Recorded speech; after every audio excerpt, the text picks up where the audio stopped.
then after that, if you're playing those other storm followers, now it's this tanky character as well, and it's just sitting there, and then it's just gonna attack the face. This card is dangerous. This card is extremely dangerous, and I'm happy to be a Runecraft player. Did I mention that? Did I mention that I was happy to be a Runecraft player? Because I am.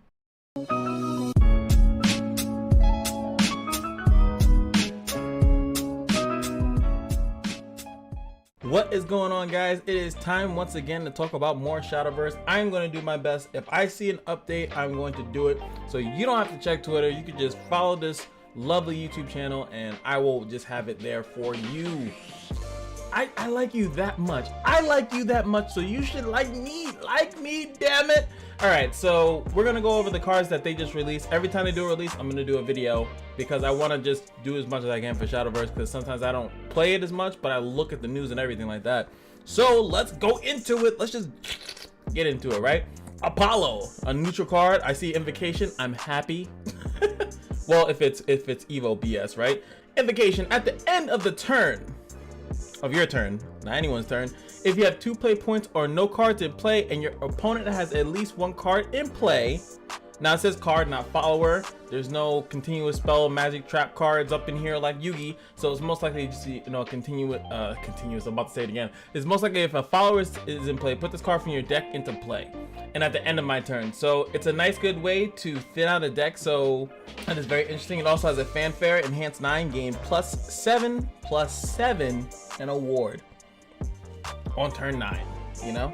But what I do like about it is that if you have 2 extra play points and no cards in play, that's still hard to do, I would say, later on in the game. That's not like something that you're gonna be like, yeah, so easy to do. Like, yes, on turn 2 you can be like, this is in my deck, let me get it out of my deck and play it down. But you have to have no cards in play, so no followers in play. This card comes out and saves you by just getting a free body on the field. It's also neutral. Let's keep that in mind, so you can throw it in there. I was hyped about Invocation, but I don't know. It seems okay. It definitely probably has a combo somewhere over the rainbow. But right now, hell no. I would play it for 9 and it just sits there. But hey, Ward is pretty good. I think people underestimate how good Ward is, honestly. So let's just go to the next card. Disintegration. Runecraft getting more spells? Yes, please. So we have Banish an enemy follower, which is great. There's a lot of last words that, you know, Runecraft kind of didn't have any answer for, so that's awesome. But it also has a secondary effect if you have 20 cards or less. I actually like that, because also now with the way that Runecraft works, definitely their deck is like thinning out very quickly. So now you can recover 4 play points. So this is a 1 cost, you know, in that situation, basically a 1 cost banish enemy follower. Yo, Rune, I remember, I think people were saying that in the beginning of expansions, Rune is not strong, right? Like, Rune is strong, one of the stronger ones, but it's not top 3 usually. It's usually the other ones get some bust up. Swordcraft usually is up there, but with this card and, you know, Ginger, it looking pretty feisty right now for Rune. 1 cost, essentially 1 cost banish, and if let's say you just pay 5 costs to banish an enemy follower with some big bad daddies out there and mamas, I ain't saying, you know, I ain't trying to say one or the other, that's pretty crazy. I think so, you know, that's pretty nuts, I'd have to say. So woo oh baby, your Rune's looking tight. Next up is a Dragoncraft card, accelerate 4, summon 2 Basilisk, and then if you play it as a 7 cost card, you can last word summon 2 Basilisk. I'm gonna have to go in game because I don't remember exactly which one was the Basilisk. All right, here we go. So this is a Basilisk. It is a 1/1 with Bane. I was like, I didn't know if it was this card or if it was like this, but he's the Basilisk Rider, and then this is the Basilisk. So let's go back to the other card now that we know what it is. So for 4 costs, you can summon 2 1/1 Banes, or when you play this as a 7, you can drop it and then it will put 2 1/1 Banes on the field. I actually really like it as an actual drop than just playing 4 costs and then that, because they'll have to deal with the 5/5 and then it drops 1/1s, and then you can then trade a little bit more efficiently. But I feel like Dragon has better options though. I don't know, it just seems like this is something that it seems okay, but obviously if they ramp up into it and then boom, or of course this is still pretty good if you think about you're going first, right? Let's say Dragon goes first without ramping, they drop this on their turn 4, and then they have to evo and pretty much take both of them out, because if they have any big body on this, you know, turn 4, their turn 4, they have evo, and there's 2 Banes on the field, and especially if you did it twice in a row, like turn 4, turn 5 or something like that. That's kind of crazy. And if you get ahead of them, then you could drop the big 7. They have to deal with the 5/5, and then after that they have to deal with the other 2 1/1s with Bane. So it's actually, I feel like this card's really good. I think that you'll see it a lot in some stuff, like maybe not everything, but definitely, like, I think it's a pretty good tech. Oh my god, it's reprint heaven. It's reprint heaven. Reprints for everyone. Erasmus. I actually don't even know how his name is said. I even have his leader and I don't even know how his name is said. The Master Summoner, he is back. He is cheaper, and he doesn't have, well, he had 2 ways of being summoned, I think. Well, 3. I think you could just play him. I think he had a card that summoned him, so maybe that was just 2. I don't remember. Anyway, at the end of the turn, deal 4 damage to a random enemy follower. That's pretty good. And also at the end of the turn, perform Earthright, deal 4 damage to the enemy leader. He is a 4/6, so he's a little chunky old man. But this is a legendary. As far as legendaries, now when it comes down to an expansion, there are 2 legendaries, I think 2 golds. Let me just double check that. So here we can see the legendaries that came out. So Tetra and Magasa were the ones that came out in Steel Rebellion. This is pretty much the formula that they usually have. This is just a holographic, that's why it looks like that, right? So Solomon came into the mini expansion. It was the mini expansion legendary. So right now we know what both of the legendaries are for the next expansion. It's going to be the Ginger card that was previously revealed, and then it's going to be now this card. And if I'm thinking about this card, I feel like this is not, just doesn't seem like it's going to really get use out of it. I know some people are going to be like, oh, let's try some Earthright, baby. Yeah. Now Earthright, it has gotten some support. Clark is decent support for Earthright, and now you have him. He'll come out on turn 6. He'll possibly clear a minion, and then also deal 4 damage to face. And then you could say like, oh, you can just keep playing this card over and over again. I don't know. I'm just not super sold on it as the second legendary that we're going to be getting, but it is what it is. And hopefully, you know, if there's more Earthright support, I feel like there's still not enough. Like, it's right there. It's like right there. But it's just not good enough, especially since we lost a Mysteria, the original Mysteria, not the fake Mysteria that we have now, the original Mysteria, the OG spell damage in the face Mysteria. So, and yeah, he's not even a spell, so I don't know. Like, I would have been cool if he had like accelerate something, you know, help out. You know, I'm a spell boost boy, so whatever. Don't judge me. All right, so let's look at what else they got. There's a lot of stuff, by the way. Hope you guys are strapped in for today. Heroic Fairy Champion is also coming into the forest, getting a 4-cost 2/2 ward. That sounds garbage, but fanfare. The next time damage is dealt to this follower, reduce that damage to 0. And it also has a enhanced 8, gain +3/+3. This card seems okay. Kinda. I don't know. My issue with the card is that it's 4 costs. Yes, it is pretty much taking 2 hits or 2 instances of damage. But for Forest, you know, you want to keep it on the cheap side. So putting out a 4-cost 2/2, I'd say give me a 3-cost or 2-cost 1/1, you know, or 0/1 or something like that ward, so we can just stack up the field and then do some other stuff.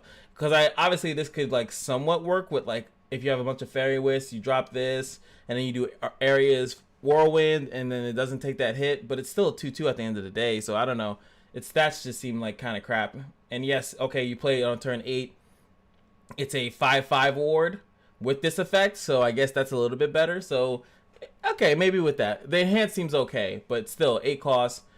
8-cost drop in Forest could be so many better things. I actually think that other legendary, the Bee Queen or whatever, would be a better 8-cost drop if you're thinking about playing this as 8. I don't like it as a 4-cost though. Next up, we got the Golden Bell. You can ring my bell. All right, sorry, I can't sing. All right, so countdown is 3. Fanfare, you're getting 1 defense to the leader, which seems weird because we all know that, you know, Tenko Shrine is rotating. But Last Words is also draw 2 cards, so it is 1 cost. Gold, of course, yo, he even got always got the good stuff, man. So 1 cost, you throw it out on turn 1, heal yourself, which doesn't mean anything, you heal yourself, but even whenever you get it, heal yourself for 1, why not, and then draw 2 cards when it comes up. Good card, overall good card. Weird that it's a gold card, but it's still a good card. You're gonna put it in your deck. It helps you draw, giving Haven more draw power, which they kind of lack in my opinion. give you 1 free defense if there's any other thing, like if there's a Zoe there later on in the match. Obviously Zoe's gonna, you know, draw a card for that, for the heal. And you know, it's an amulet, and there's other things that synergize with amulets dying. Since it's 1 cost, it's gonna really help out actual Haven Evo. And now with Zeus, woo! Ooh, so actually, I actually like this card. I really do like this card. The City of Gold. I couldn't think of the name of the vid, but with the City of Gold, also you got to keep in mind, like, now this can go down to 1. So it's a 1 cost, you know, countdown 1, restore 1, draw 2 cards. You know, it's a little bit better than I was at first giving you. Like, it was already good, but now I'm thinking about how much better it is, especially with Evo Haven. Next up, we have the Twinblade Mage going to the Runecraft. We got another Storm Minion, guys, and it looks like, yeah, 8 cost. As soon as I see 8 costs, it's like, come on, bro, what are you doing? All right, so he also has a Fanfare, damage to the enemy follower, 2 damage to the enemy follower, and spell boost reduce the cost of this card. So I think that this used to be the 6 cost one, right? He was 6 costs. He was a 2/2 if I'm not mistaken, and he didn't deal damage though. So this is like a little upgrade, but since he's a little bit higher, he's 8 costs. He's a little bit out of the, you know, I think so. Now you have Zealot of Truth, and then now you have him. So you could potentially draw like almost 2 store, like let's say you draw a bunch of Zealots of Truth after Ryo, I'm saying, right? Because he's 8, so he will be reduced down to be able to be played. And I think if they give Rune like they do something crazy and give Rune like a board buff, I think that might tilt the it just might tilt it. Imagine dropping 2, well actually you'd want 3 Zealot of Truths for nothing, and then 2 of these for nothing. That's 4 damage to enemy follower. That could clear out a ward, and then you just buff it somehow. Like, woo! I don't know, boys and girls. It's looking dangerous, and I'm a Runecraft player, so you know I'm happy, buddy cakes. All right, but wait, there's more. Pinion Lake, Pinion Lake. I know it's not Pion, but it makes me want to say Pylon from StarCraft. Forgive me. Anyway, countdown 3. Fanfare when you just drop it on the field. If you have more cards in your hand than your opponent, subtract 1 from the countdown of this amulet, and it summons a adamantium bird. Let's go see what that is. And yes, I use Adam to find this. Just so, what the heck is this?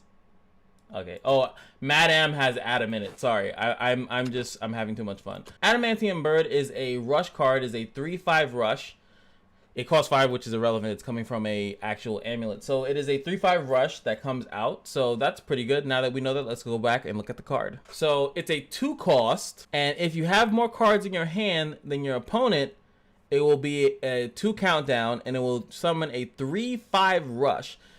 If we're playing City of Gold, then you have to think of this card as actually you can play it for 2 and just get a 3/5 rush, as long as you have more cards than your opponent, which with the draw power it will be. But remember, we are losing Morokai, whatever, that draw and then destroy enemy follower, so they're losing some draw power. So it is cool that they're getting something like this.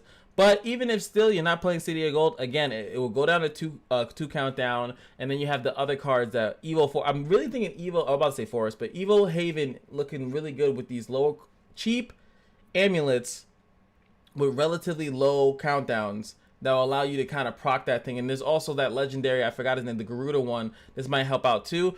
Also, I didn't even mention this, and I feel like a baddie that I did, the Untrue God. Now with the Untrue God, remember, it has like that weird thing where it has to be a cost from that equals 4. So I think that with these lower costs and these weirder costs, it's going to give you more options to really utilize this card in the meta with more amulets like this. Next up, we got a Portalcraft card, Metadivision. Put a Radiant Artifact into your deck at the end of the turn, draw a card. Portal getting some Stormy Storm. So this is pretty good. Obviously, they lost that. Well, Rune lost a lot of the like artifact stuff. This is a 1 cost. This is similar to the other card that they had that put an artifact in your deck that was the 2/1 that let you draw. So it's interesting that now they're giving you the Storm. The Radiant Artifact is the Storm one into the deck at the end of the turn. Now you're also going to draw a card, which is going to, you know, mess around with your resonance. I couldn't think of the word. It's going to mess around with your resonance. What is going to be more interested, I think that this card here, the Malachio, is going to start gaining. I actually think that he is getting more support when they announced that other puppet, where it's like drawing an extra card at the end of the turn, doing all this other stuff. I'm starting to think that this card might start to get more support. and then you're gonna see it more often. Because remember, this card is a card that comes out, it gets +2/+2 every time, pretty much every other draw that you do. So all you have to do is have a bunch of draw in the deck, and then eventually you can evo it and it gets +4, you know, +0, right, when you evo it. But it also gets these +2, so all you have to do is wait until this gets a +4 buff, which is 2 times getting resonance. Then you evolve it, and then it does 2 damage to everything, on top of the fact that it has 10 attack and could hit face depending on where it goes. And there is a few cards, if you really think about it, I'm sorry, I'm super theory crafting, right, where there's Chaos Driven, which comes from Chaos Awakened, sorry, that comes from Shin the Lawful Light, which could give him Storm, right? So you can actually do some stuff, evo this, keep it in your hand, 4-cost play, right? So you can actually kind of hold that off. And of course we have Maisha with the Purgation Blade, 7 cost a little bit. You know, there is a play where you can give it like a random Storm. Just saying that there's, in my opinion, there's more support coming out for Malicio than that meets the eye. Next up, another Force Machina card. Yeah, give me that Machina, baby. And we're getting a ward. Now this is what I was saying, like now that I see this other card, it's like, why even bother with that 4/2/2 ward? It's a 2-cost 2/2 ward, which is cheap. It's a ward and it does the job of a ward. Most of the time a ward is good just because it's there and they can't attack your face. Also has Fanfare, return another allied follower or amulet to the hand. If that card is Machina, draw a card. That is phenomenal. That is so good because it doesn't have to be a Machina card. That means you can actually just use this in other decks. And as you know, with that other weird card, Forest needed to have more opportunities to return stuff to the deck. And this is literally 2 costs. I know the other one, the other card that the people have been using, you have to play 2 cards first and then you can return something back to the hand. But this one is 2 costs, block in the face, and doing it. That is why it's gold. This is a really good card. This is a really good card. But I ain't done yet. Yo, there's so many cards that they dropped today. All right, so next up we have Harvest Season, and it's gonna be another Forestcraft card. Draw 2 cards. Forest with draw power? You don't. Yeah, I don't want to see that. I told you Forest is gonna be top 3. I told you guys Forest will be top 3. I'm not even kidding. Draw 2 cards. If at least 2 other cards were played this turn, draw 3 instead. This is super aggressive. What this is right here. Is super aggressive. That this is one of those things where it's like you're just playing so many cards, then you drop the Harvest Season and then replenish half the stuff you just played. Your opponent has done nothing, and you're just, not only are you creating power on the field, but you're also getting the cards back, creating power for your next upcoming turns, or you know, playing 0-cost Wisp or whatever, and then just bam, getting 3 cards and then playing that within the turn, maybe even to get it. I'm still fearful of my life for the Roach reprint. You know, I'm just slightly scared for a Roach reprint. Just saying. Now we got looking at the gold that is ruined. So here it is. Oh my God, it's here. Okay. I quick read it, right? I quick read it. I was a little bit afraid. So she's the one that gets the buff. I was about to say, yo, they actually might have support for what I was talking about earlier in the video. But she comes out as a 1-cost 1/1. She's very cheap, obviously. When you play a follower, she gets +1 defense, and then you can evo her. Remember, this is not when she gets evoed, but whenever you play a follower, then she gets +2 instead. But whenever you play a spell, you gain +2. So what this is saying is that you have to be super careful. You can't leave this up. You can't leave this up because there's so many spells that can go down to 0 cost in Runecraft's deck. And if this just sits there even for a turn and it gets the chance to attack, I do not know off the hand if there is any card that gives a Runecraft card Storm. So I don't think you have to worry about them playing this, then giving it Storm, then playing a bunch of other spells, and then all of a sudden chaos breaks loose. But we have to keep that in mind. If they put out a card that gives a Runecraft follower Storm, good night. Good night. This card is going to be played on turn, 4 or 5 or some stuff like that, accompanied with a couple of other spells, and is going to hit for, look at that, 3 if there's 1 spell, 5 if there's 2, and then 7 to the face off 1 card. And some of those, remember, this could be a 0-cost Fate's Hand, 0-cost Fiery Embrace, the Ginger's Curse. This could be nuts. This is so dangerous. And after that, if you're playing those other Storm followers, now it's this tanky character as well. And it's just sitting there, and then it's just going to attack the face. This card is dangerous. This card is extremely dangerous. And I'm happy to be a Runecraft player. Did I mention that? Did I mention that I was happy to be a RuneCraft player? Because I am. And that's all that they popped up on the Twitter, and I already checked the other the actual main website, and there's nothing else new. They are dropping cards on like somewhat regular basis. Obviously it's a big expansion, right? Duh, they have to drop cards, and I'm hoping that you guys will keep it locked here. Feel free to subscribe. Hope you guys like the funniness and the takes and all that stuff about that. Rune's looking pretty good, and that's nice to see that they're looking good in the beginning of the expansion, not just the mini expansion, and they're playing catch up, but they still catch up pretty good. So again, I always have to ask, as the cards get released, who do you think is getting the better end of the deal? Who is getting the best steak, the best hamburgers? Who's getting the best hot dogs? Because right now, Forest and Rune look like they are on a terror run, and Haven is looking okay because of just, it looks like, in my opinion, like I said, I think they're getting some more Evo support by having these low cost amulets that those 5 cost things come out. They're gonna come out, and then they're gonna Evo for free, and then now they're gonna have the ability to drop the Zeus. Haven with the Zeus, you know, Haven with the Machina is, well, we haven't seen any, I think, any Haven Machina. They've been showing Forest and Portal. Portal's looking okay too, but I'm really looking at Forest and Rune right now. It's looking like it's overwhelmingly strong so far. So let me know what you guys think, and I will see you guys next time. Peace.